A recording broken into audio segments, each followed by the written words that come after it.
बड़े बड़े शायर, इकबाल साहब पंजाबी, अरे उनका दादा हिंदू था, उनकी नानी सिख थी, वो अपनी माँ बोली में एक लाइन नहीं लिखी सर। फैज साहब का गाना गाते हैं सब, फैज साहब पंजाबी थे और बहुत बड़े मार्क्सिस्ट थे और एथियस्ट थे। उनकी बीवी का नाम मुसलमान किया शेख अब्दुल्ला ने श्रीनगर में और निकाह पढ़ाया। फैज साहब ने एक लफ्ज पंजाबी में नहीं लिखा कभी। शर्मिंदा थे ये लोग सारे। ये हो गए हमारे पंजाब के लीडर। महाराजा रंजीत सिंह का जिक्र ही नहीं है कहीं हमारी हिस्ट्री में। ननकाना हमारे यहाँ है और खालिस्तान बनाना है हमको अमृतसर में। अरे पाकिस्तान को खालिस्तान बनाना है तो वहां ननकाना कैपिटल बना दो, अल्हम्दुलिल्लाह। देखते कैसे लगते, लाहौर में बना दो कैपिटल। और जितने आईसिस के लोगों ने पाकिस्तान, वो आईएसआई जो चलाती है खालिस्तानियों को लाहौर और इस्लामाबाद में, उनको बना दो प्राइम मिनिस्टर। किसने रोका? गुजरांवाला दे दें आप उसको, लाहौर भी दे दें, बोले ये पाकिस्तान के अंदर इंडिपेंडेंट मुल्क है, इसका नाम है खालिस्तान। वो कहते हैं पंजाबी, अल्लाह अल्लाह खैर सल्ला, ठीक है, सियापा मुक्का नहीं। उर्दू इज दी, मैं आपसे क्या कहूं, कल्चरल इंपीरियलिज्म का इतना फाइन ट्यून टूल है जिसके बारे में अब भी मैं आपसे कहूं, मैं जब दिल्ली आता हूं तो मैंने नोटिस किया है उर्दू बोलने वाले को लोग गौर से सुनते हैं। जी जी जी, क्या फलसफा बकरा, अरे सब उर्दू बोल रहा है, लोग ऐसे इकट्ठे हो जाते हैं। वो बात कर रहा है, वो कह रहा है वहां दुनिया चपटी है और सूरज जो है वो जाके कीचड़ में दब जाता है रोज रात को। आपका अच्छा खासा जेएनयू का प्रोफेसर कहेगा यार इस पे कुछ गौर करना पड़ेगा, उर्दू में कह रहा है, ये तो बात सही होगी, ये भी हिंदी में जो कह रहा है इसकी क्या बात सुनेंगे, ये तो अजीब सी घटिया सी बात। सो these hypocrites have destroyed us। मैं तो अल्लाह से एक ही वजह से मुसलमान हूं कि या अल्लाह इस पाकिस्तान के 4 टुकड़े कर दे। बंगाली 30 लाख बंगालियों को मारा, उनकी आह तो लगे इन पे। 50,000 अब तक बलोच बच्चों को गायब कर चुके हैं। आपको पता है बलोचिस्तान की आजादी जिन्ना साहब ने क्रिप्स कमीशन से दिलवाई, और फी पता है उन्होंने जो फीस थी क्या ली, अपना वजन गोल्ड में। और फिर उनकी बहन साहिबा ने कहा कि गुजराती में ही कहा होगा जिन्ना को कि तेरा वजन इतना कम है क्या, तू भी मैं कहता हूं कुछ खा लिया कर। उन्होंने कहा अच्छा मेरी बहन को भी बिठाओ, और बहन के लिए चांदी दी गई। आप ये सोचिए कि जिस बहन को इंग्लिश आती थी वो इनकी बहन थी, जिस बहन को शीरीन बाई को इंग्लिश नहीं आती थी, जिन्ना ने कभी तस्वीर तक नहीं खिंचवाई। शीरीन बाई का पता चला जब जिन्ना साहब मर गए और फातिमा जिन्ना मर गई अयूब खान से इलेक्शन लड़ने के बाद। जब वो टुन हुई तो पता चला अरे भाई इसके तो और भी रिश्तेदार हैं, लेकिन वो मेमनी और गुजराती बोलते हैं। तो जिस तरह आपके यहाँ भी बेतहाशा आंटियां हैं जो सिर्फ इंग्लिश में बोलती हैं, उनको वो किटी पार्टीज में बैठती, उस टाइप की किटी पार्टी वाली बहन जो थी वो एक्सेप्टेबल थी। वो घर में पराठे बनाने वाले ने कहा ये कहां से आ जाते हैं मेरे रिश्तेदार, सबके सामने शर्मिंदा कर देते हैं गुजराती बोल के। This is Pakistan and you will not find anyone accepting this. और डिफेंड करने वाले कौन है? हमारे अलीगढ़ मुस्लिम यूनिवर्सिटी चले जाइए, जिन्ना की तस्वीर को हाथ लगा दे, खुदा की कसम मैं जिस दिन मैं गया वहां, मुझे ही गोली मार दे, मैं उस शख्स की तस्वीर तो उतारूंगा जिस शख्स ने हिंदुस्तान पे थूका। एक खत नहीं लिखा सर अपनी सारी जिंदगी में, the man who could not write a letter to the editor. ये लंदन में बैठे बोल्शेविक रेवोल्यूशन हो गया रूस में, इसको नहीं पता था।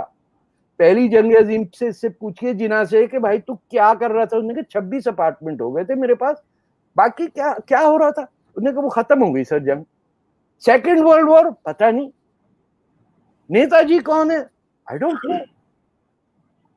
आप यकीन करिए कि जब आईएनए को डिसबैंड किया, इंडियन नेशनल आर्मी के जो हार्डकोर मुसलमान थे जिनको नेताजी पत्थर मार मार के सर में खोपड़ी डाल के सही किया था, वो पाकिस्तान आते के साथ ही, do you know they were part of the Kashmiri Lashkar that attacked India in 48।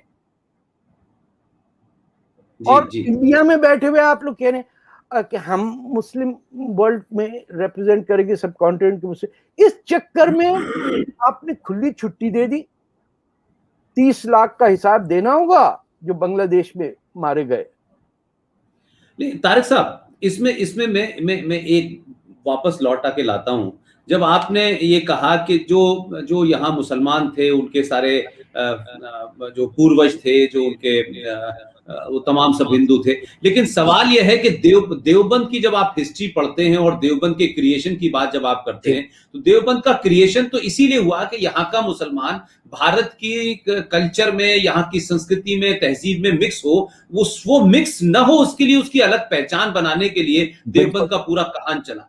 और एक उसके फौरन बाद फिर ये हुआ कि देवबंद से काम ने फिर ये हुआ कि बहुत सारे लोग जो हैं वो घर वापसी कर रहे हैं, उसके लिए फिर ये आपने जमात इस्लामी पर ये सॉरी तबलीगी जमात बनाई। तो मैं ये कह रहा हूं कि आज हमारे मुल्क में हम बरेलवी हैं, ये तबलीगी जमात है, ये जमीयत उलेमा हिंद है, ये देवबंद है, ये तमाम दुकानें हैं, लेकिन मैं ये मानता हूं कि कुछ चीजों पे ये लोग साइलेंट एक दूसरे के साथ हैं और कुछ मामलात में एक दूसरे के खिलाफ हैं। एक कब्र की पूजा करेगा और दूसरा कब्र हराम बताएगा, लेकिन फतवा जारी करने के नाम पर ना तो देवबंदी बोलता है, ना तबलीगी बोलता है, ना बरेलवी बोलता है, ना शिया, और सब खामोश होते हैं। वो शिया और इस मुल्क में कुल मिला के 4.5 करोड़ हैं, उनकी हैसियत नहीं है, वो वैसे पहले से अलग है। तो मैं वापस आपको इसलिए लाना चाहता हूं कि भाई आप जब सेकुलर मुल्क में रह रहे हैं, ये इस्लामिक मुल्क नहीं है, अब आपको नहीं अच्छा लगता तो अब इसका तो कोई, तो बहुत सारे हिंदुओं को ये मुल्क अच्छा नहीं लगता, तो भाई जाए जहां आपको अच्छा लगता है। लेकिन आप सेकुलर मुल्क में रहते हुए कॉन्स्टिट्यूशन से ऊपर जाके खुद ही तलवार से फैसले करेंगे, तो कितने दिन तक इस देश की या दुनिया में किसी भी जगह अगर आप ये करें, आप कनाडा में रह रहे हैं, आपको तमाम सारे वहां के फैसिलिटीज मिली हुई है, लेकिन ये कहें कि कनाडा जो है वो मेरे हिसाब से चलेगा, तो ये मुमकिन नहीं है। अब आप यहाँ की मेजोरिटी को रोज चैलेंज करते हैं, यहाँ के दानिश्वरों को आप हत्या करने की बात करते हैं, और उसे आप बड़े फख्र से ले, एक मुसलमान, वो जावेद अख्तर, वो नसरुद्दीन शाह, ये तमाम अपने आप को लिबरल और अथीस बताते हैं, इनकी जबान नहीं खुलती है। तो फिर हमको जैसे लोगों को ये होता है कि भाई ये पढ़े लिखे हैं, ये लिबरल हैं, तो लिबरल जहां ज्यादा मुझे खतरनाक लगते हैं इरफान हबीब की तरह से। तो हमारे लिए तो दोनों हाथों में वही पोजीशन है। जी देखिए, जो किसान है, जिसको आप समझे अभी तक इलिटरेसी को 30-40% तक पाकिस्तान में है, मुझे इंडिया का नहीं पता, लेकिन Mewat is the poorest most illiterate district of India, जहां तकरीबन में 80% मुसलमान रहते हैं। वहां जिन दोस्तों ने स्कूल भी खोलने की कोशिश की है, उनको वहां से स्कूल जला के बाहर निकाला है। लेकिन आम किसान इतना हेट्रेड नहीं रखता है जितना एजुकेटेड रखता है पैन इस्लामिज्म में। अब छुट्टी किसने दी है इनको ये तलवार चलाने की? और आपके नेटवर्क्स पे एक मौलाना बरकती साहब है, उन्होंने मुझे देख के टीवी पे कहा, अरे तेरे तो गले पे से मैं छुरी चलाऊंगा, कब तक बैठा रहेगा तू? आप समझिए कि इंडिया के क्रिमिनल कोड में थ्रेटनिंग डेथ का कभी इन्वोक ही नहीं किया जाता।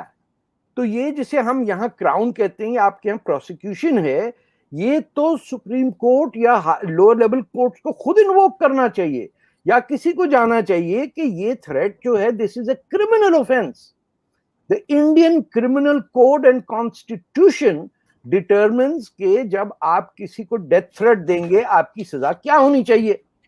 इनको वीटो पावर दे दिया गया है शुरू से कि आपको नहीं हम करेंगे, क्योंकि सेक्शन 25 के तहत freedom of practice of religion में हम समझते हैं कि आपसे तवक्को की जाएगी कि ये आपका मजहब है कि आप दादागिरी करें। गांधी जी ने कहा था ना वो कि हर बस में, हर ट्रेन में एक दादागिरी तो होता ही है, वो अकेला ही घूमता है, मारपीट थप्पड़ उप्पड़ मार के। आपने पहले उसको बनाया हुआ कि भाई तू बंबई में बैठा हुआ है, बंबई का सारा काम कराची से चलेगा और दुबई के थ्रू। एक आदमी बैठा हुआ है मुसलमान, वो पूरा ढंढोर पीट रहा है। अरे इसमें ठेका दे दे बलोचों को, वो उठा के उसकी ऐसी तैसी कर देंगे। ये देखिए, मैं एक लिहाज से भी कहूंगा कि बुजदिली है।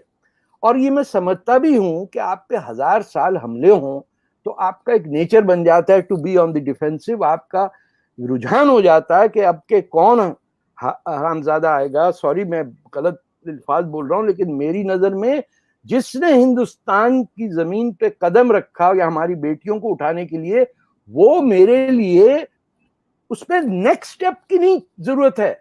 मेरे लिए बाबर हो या औरंगजेब हो या तैमूर हो या अलेक्जेंडर हो, these are the enemies of India. आप इनको कैसे हिस्ट्री बुक में ले आए?